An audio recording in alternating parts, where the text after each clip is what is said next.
Une des entrées de ce temple est gardée, je dirais, par cet arbre gigantesque, certainement très ancien. Et je trouve amusant cette métaphore de l'arbre qui va éclater la structure qu'on lui impose. Voilà, donc l'arbre en grandissant petit à petit a cassé la structure carrée. En tout cas, un arbre généreux qui aime être admiré pour lui-même. Bon, il y aura une petite coignée à l'intérieur.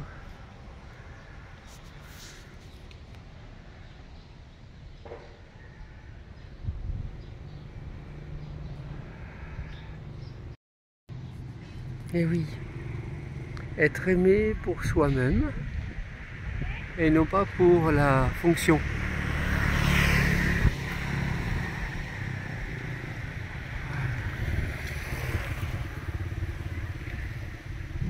Et c'est effectivement un piège pour nous humains de nous identifier à la fonction sociale ou fonction familiale.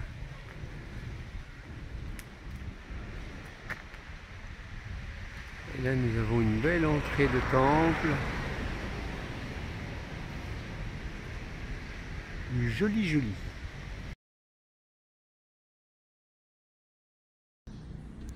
Dès cette entrée nord, un bel environnement. Effectivement, quelque chose qui me semble harmonieux, apaisé, presque élégant, original.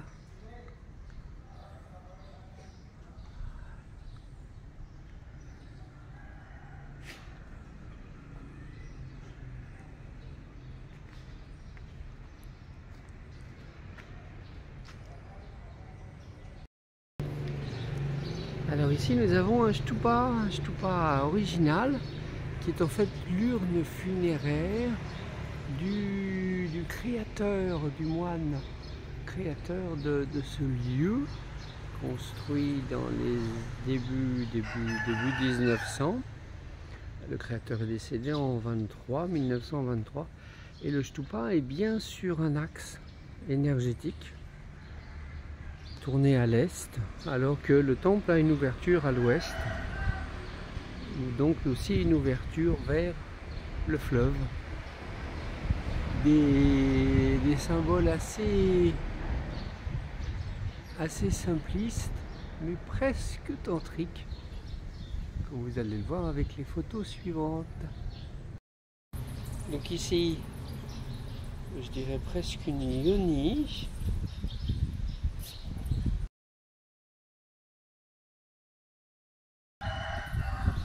Et là, des symbolisations au niveau des chakras.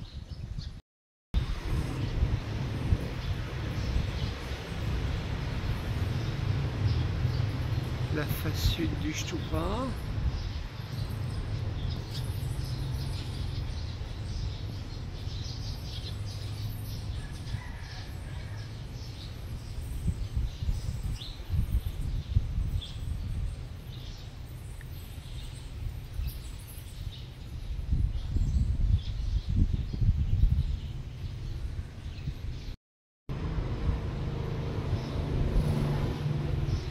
Et la face ouest, la face cachée, avec le serpent, l'éléphant.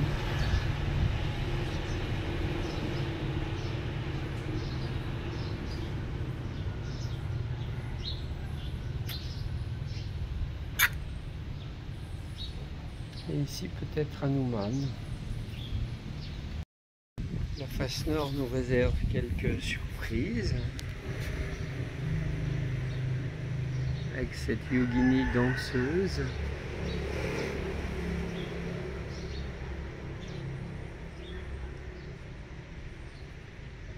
Et ici encore une danseuse éthérée.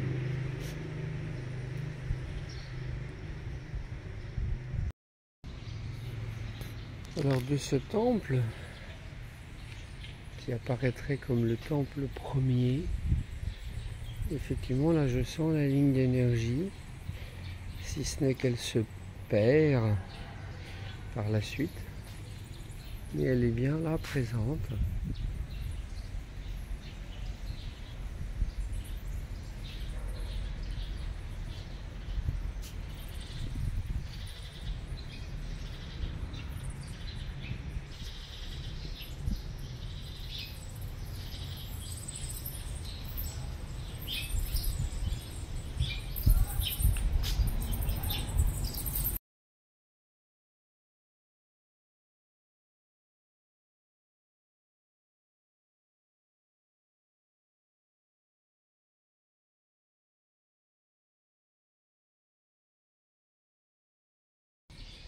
Et ici un stupa qui vénère un ancêtre sage, dont je sens la présence.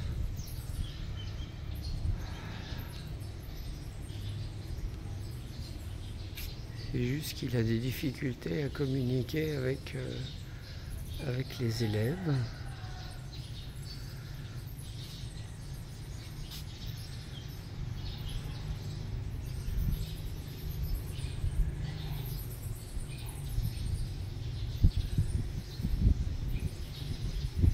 Alors il est prêt à délivrer son enseignement et je sens quelque chose effectivement qui tourne autour de ma tête, notamment du chakra du front et un peu au niveau du chakra du cœur, comme s'il émettait lui-même ses énergies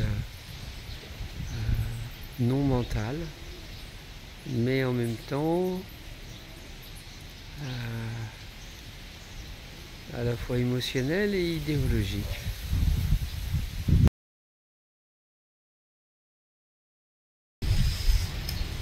Alors j'aime beaucoup ce Bouddha tout seul. Alors effectivement il est tout seul, il est bien isolé, sur un mur tout blanc. Je trouve vraiment super cette symbolique de la solitude. D'habitude c'est très surchargé. Et là on a ce Bouddha, super joli, tout seul dans sa solitude mystique.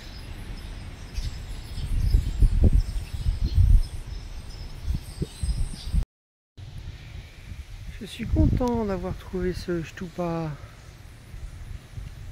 avec cet être sincère qui attend qu'on l'écoute. Ce temple avec le stupa à l'arrière, côté est, et toute la simplicité qu'il y a dedans, avec une énergie qui demande à être accueillie lentement. Les photos peuvent servir, et en contraste, voilà ce grand beau temple clinquant avec les climatisations, la déco kitsch et le non-alignement énergétique. Alors, moinillon sympathique qui reste ici 2 ans et qui après retourne dans sa famille. Je trouvais c'est sympa l'échange, chaleureux, respectueux. Et il m'a dit see you later. J'ai dit, alors il dit in this life or another one, dans cette vie ou une autre. Alors ça l'a fait sourire. Alors une pagode très originale.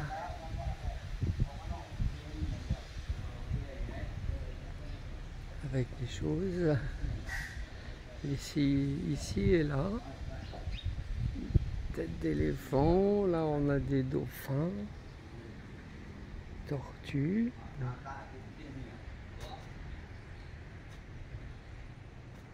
Et puis une entrée originale.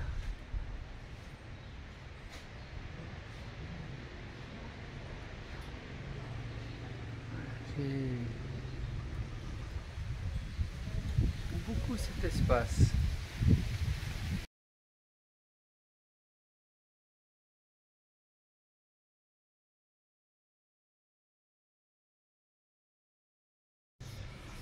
Alors une construction totalement originale, avec ce toit à 4 dragons,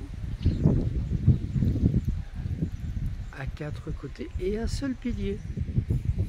Un pilier central, décoré d'un dragon vert, très surprenant.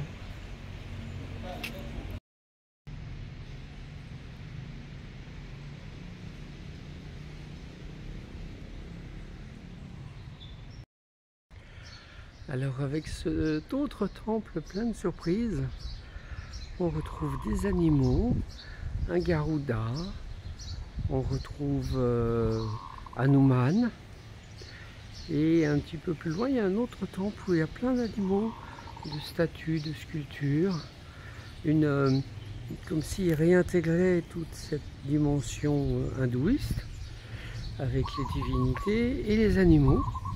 Dromadaires, rhinocéros, lions, chats, rats. Très interpellant la manière de réintégrer en fait ces énergies-là si naturelles, si terrestres.